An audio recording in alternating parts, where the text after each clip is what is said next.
Everyone, welcome back to this channel. तो guys, आज हम बात करेंगे दो सेक्टर मॉडल में आय का निर्धारण किस प्रकार से हम ज्ञात कर सकते हैं। इसे ऐसे भी पूछा जा सकता है कि प्रत्याशित समस्त मांग व पूर्ति का आय का साम्य किस प्रकार से हम निर्धारित कर सकते हैं। और इस वीडियो के एंड में हम ये भी जानेंगे कि बीजगणितीय विधि से आय का निर्धारण किस प्रकार से होता है। तो इसलिए आपको वीडियो को एंड तक देखना है, क्योंकि इसके अंदर हम गणितीय विधि से भी इसको हल करके देखेंगे। तो सबसे पहले हम ये चलते हैं कि दो सेक्टर मॉडल में आय का निर्धारण किस प्रकार से होता है। तो आय का निर्धारण वहां होता है जहां समग्र मांग समग्र पूर्ति दोनों एक दूसरे के बराबर होती है। तो दो सेक्टर मॉडल में आय का निर्धारण उस बिंदु पर होता है जहां प्रत्याशित समस्त मांग यानी कि समग्र मांग कह सकते हैं इसे, प्रत्याशित समस्त पूर्ति जिसे हम समग्र पूर्ति कहते हैं, दोनों बराबर हो। अर्थात जिस बिंदु पर समग्र मांग वक्र व समग्र पूर्ति वक्र एक दूसरे को प्रतिच्छेद करते हैं, उस बिंदु पर ही साम्य आय का निर्धारण होता है। तो समग्र मांग वक्र समग्र पूर्ति वक्र जहां दोनों एक दूसरे को प्रतिच्छेद करते हैं, वही साम्य आय का निर्धारण होता है। तो समग्र मांग वक्र समग्र पूर्ति वक्र क्या होता है, इसके बारे में मैंने फुल डिटेल से वीडियो बना रखा है। यदि आपने उन वीडियो को नहीं देखे हो तो मैंने उस वीडियो की लिंक इस वीडियो के डिस्क्रिप्शन में डाल रखी है, वहां पे जाके आप आराम से देख सकते हो। तो जिस बिंदु पर हमारा समग्र मांग वक्र यानी एडी वक्र समग्र पूर्ति वक्र यानी एएस वक्र दोनों एक दूसरे को प्रतिच्छेद करते हैं, उस बिंदु पर ही हमारे आय का निर्धारण होता है। तो इसे हम एक डायग्राम के द्वारा अच्छे से समझते हैं। तो देखो, ओ अक्ष पर मैंने आय को शो कर रखा है, ओ वाई पर मैंने समग्र मांग व समग्र पूर्ति को शो किया है।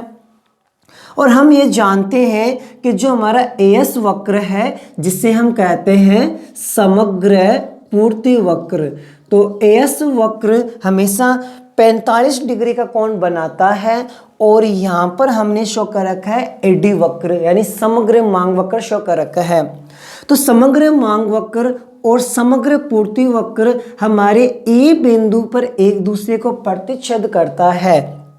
तो इसका ढाल इस प्रकार से क्यों बना है, मैंने फुल डिटेल से वीडियो बना रखा है, फिर से कह रहा हूं। तो वहां पे डिटेल से समझाया हुआ है कि एएस वक्र एडी वक्र क्या होता है, इसका ढाल इसका वक्र इस टाइप से क्यों बनता है, वहां पे जाके आराम से देख सकते हो। तो हमारा एएस वक्र और एडी वक्र एक दूसरे को ई बिंदु पर प्रतिच्छेद करता है। तो इस बिंदु पर ही हमारा एडी वक्र एएस वक्र बराबर है, यानी यहाँ पर आय का निर्धारण होता है। और हमारा जो एएस वक्र है ये हमेशा 45 डिग्री कोण बनाता है। तो आई थिंक आपको समझ में आ गया होगा कि टू सेक्टर मॉडल में आय का निर्धारण कहाँ होता है, या फिर प्रत्याशित समस्त मांग व पूर्ति का साम्य बिंदु किस बिंदु पर होता है। तो हम कह सकते हैं कि आय का निर्धारण उस बिंदु पर होता है जहां पर एएस वक्र एडी वक्र एक दूसरे को प्रतिच्छेद करते हैं। अब हम ये भी जानेंगे कि बीजगणितीय विधि से आय का साम्य स्तर को हम कैसे ज्ञात कर सकते हैं। तो देखो, अभी हमने यहाँ पे देखा है कि आय का साम्य स्तर वहां होता है जहां एडी किसके बराबर होता है, एएस के बराबर होता है। तो अब देखिए, हम जानते हैं कि एडी किसके बराबर होता है, एडी बराबर होता है सी प्लस आई बार, क्योंकि टू सेक्टर मॉडल है जहां पर हम ओनली दो क्षेत्र को शामिल करते हैं, एक तो उपभोग व्यय को शामिल करते हैं और एक निवेश व्यय को शामिल करते हैं। और निवेश व्यय हम क्या मानते हैं, स्वायत्त मानते हैं, इसलिए मैंने ऊपर क्या लगाया है, बार लगाया है। एडी समग्र मांग टू सेक्टर मॉडल के अंदर किस किस के बराबर होती है, उपभोग व्यय प्लस निवेश व्यय के बराबर होती है। और निवेश व्यय को हम क्या मानते हैं, स्वायत्त मानते हैं। और हम ये भी जानते हैं कि AS किसके बराबर होता है, Y के बराबर होता है। जो हमारी समग्र पूर्ति है वो हमारी I के बराबर होती है।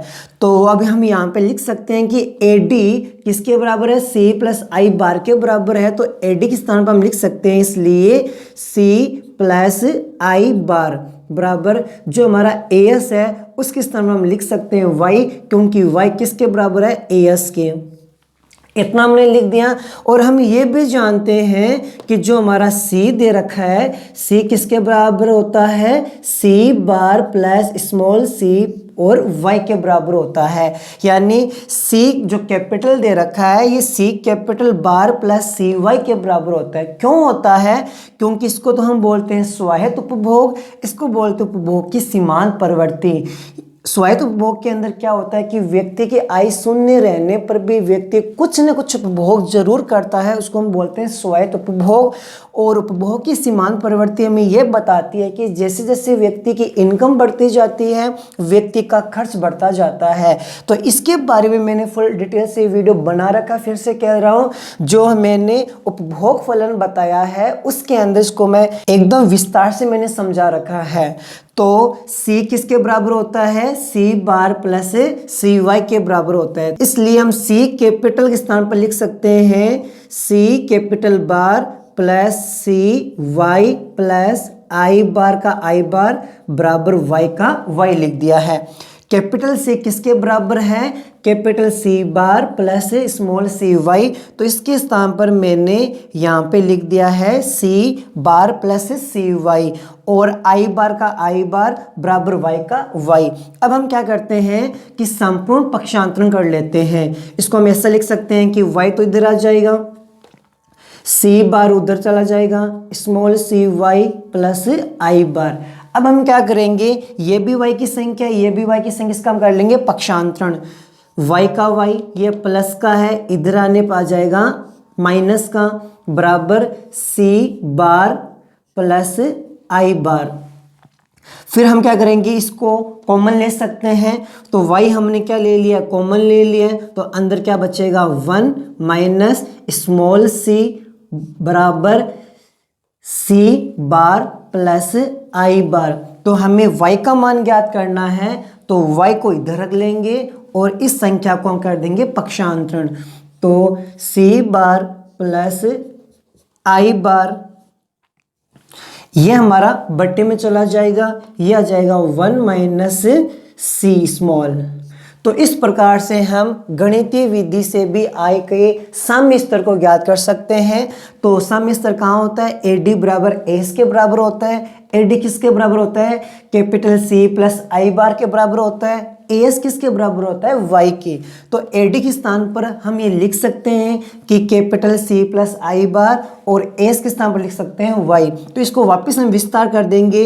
जो कैपिटल C किसके बराबर होता है, कैपिटल C बार प्लस CY के बराबर है, यानी स्वायत्त उपभोग प्लस उपभोग की सीमांत प्रवृत्ति। तो इसका हमने विस्तार कर दिया है, I बार जैसा हमने वैसा लिख दिया है, Y का Y लिख दिया है। फिर हमने संपूर्ण पक्षांतरण कर दिया है, Y इधर आ गया और ये वाली संख्या उधर चली गई है। फिर हम Y की संख्या Y की तरफ लेकर आएंगे, तो पक्षांतरण करेंगे सिंगल संख्या का, या प्लस के दौरान में माइनस का आ जाएगा। सेम टू सेम संख्या लिखी है, Y को हमने कॉमन ले लिया है, यहाँ पर 1 बचेगा, अंदर स्मॉल c बचेगा। फिर इसको हमने क्या कर दिया, पक्षांतरण। तो इस प्रकार से हम साम्य आय किसके बराबर होती है, C बार प्लस I बार बटे 1 माइनस स्मॉल c के बराबर होती है। ये बड़ा ही इंपॉर्टेंट क्वेश्चन है, एग्जाम में पूछा जा सकता है कि बीजगणितीय रीति से आय के साम्य स्तर को हम कैसे ज्ञात कर सकते हैं। इसको समझाइए, 2 नंबर का आ सकता है, और ये भी हमें 2 या 3 नंबर का पूछ सकता है कि 2 सेक्टर मॉडल में आय का निर्धारण किस प्रकार से होता है। और ये में छोटे क्वेश्चन में पूछा जा सकता है कि आय का निर्धारण कहाँ होता है। तो हम कह सकते हैं जहाँ पर AS यानी समग्र मांग व समग्र पूर्ति दोनों एक दूसरे के बराबर होती है, वहां पर आय का निर्धारण होता है, अर्थात AD बराबर AS।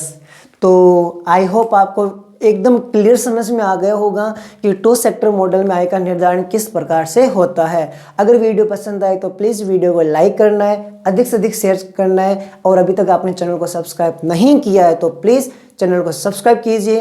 तो गाइस मिलते अगली वीडियो के अंदर। Thank you so much.